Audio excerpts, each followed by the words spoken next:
एक दफा उंगली के इशारे से अबू लहब ने कहा था नबी पाक को आपका हाथ टूट जाए, अल्लाह ने फरमाया तब्बत यदा अबी लहबिन व तब, तू कहता है मेरे नबी का हाथ टूट जाए तेरे दोनों टूट जाएंगे। और सुनो अबू लहब का हाल क्या हो। अबू लहब का माना है अबू लहब शोलों का बाप, लहब शोलों वाला। क्या मतलब?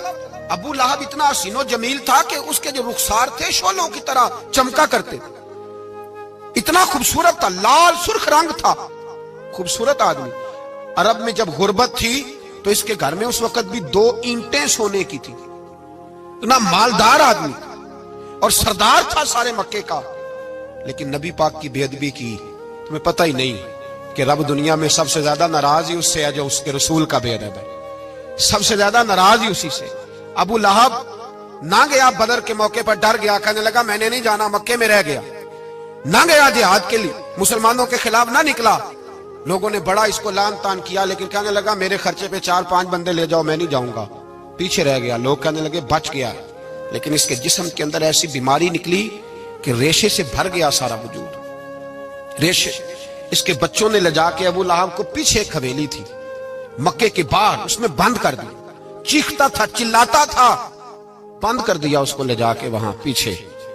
और जब उसको बंद कर दिया कमरे में तो चिल्लाता था, चीखता था, कोई मुझे बचाओ, कोई पानी पिलाओ।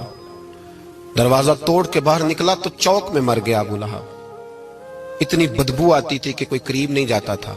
चौक में लाश पड़ी थी, यह है मैयत किसी बेअदब की, मुंह दिखाने के काबिल नहीं, उनके दुश्मन पे लानत खुदा की, रहम पाने के काबिल नहीं है।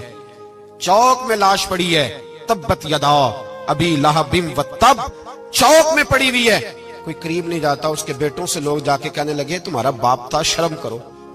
एक मुलाजिम को पैसे दिए उसके बेटे ने, कहा गड़ा खोदो और मेरे बाप को रस्सी के साथ पकड़ के उसमें फेंक दो।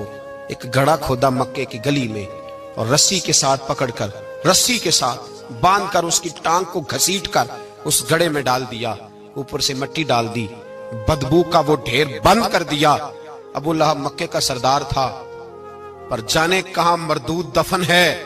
लेकिन मियानी साहब के कब्रिस्तान में जाओ, मियानी साहब के कब्रिस्तान में वो इल्मुद्दीन जिसे अपना नाम भी नहीं लिखना आता था, हजारों लोग रोजाना उसकी कब्र पे खड़े होते हैं और रसूलुल्लाह की नाते सुनाते।